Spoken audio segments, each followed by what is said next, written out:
Welcome back, ladies and gentlemen. We're going to open a bezel, remove the crystal so I can restore the case and crystal on this 5740 8000. This is the model that we're talking about, that we're going to be working on here. First thing I do is look at position 6 on the watch. There should be a gap under that bezel. No gap there. Okay. There's the gap right there. So we're going to pry that open here. The way we do it is using the biggest blade possible.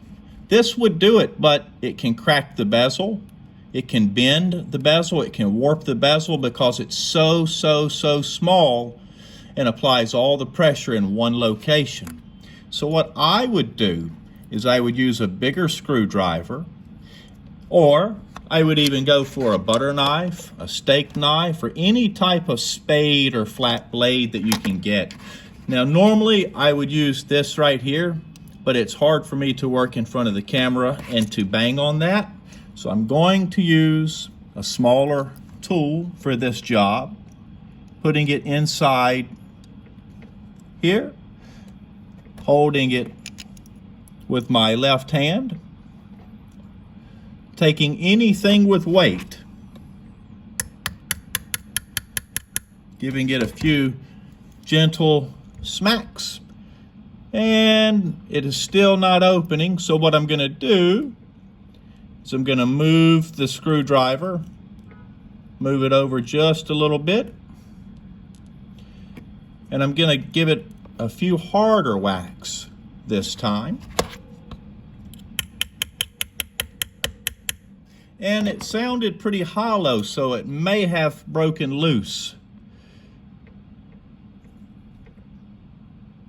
Yeah, it looks like it may be starting to raise up just a little bit. So what I'm going to do is move away from the deeper part of the hole and move over to the side of it, just about right there. And we're going to give it a few more smacks.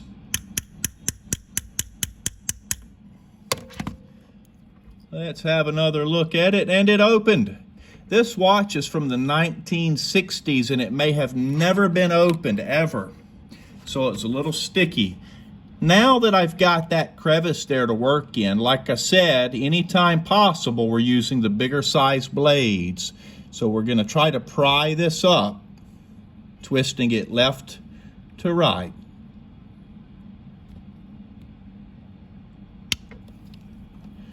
Starting to raise up.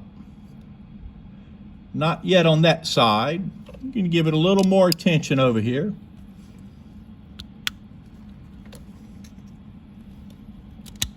There it is. That's what it looks like. And yeah, there is no gasket under there. The watches from the 1960s, a lot of them did not have gaskets under the crystals or the case backs, in fact. Now that we've got that popped out, very simply pushing that out with the thumb. So I can polish this crystal, I can polish that case, and I can polish that bezel. And when I'm done, I'll put them all back together.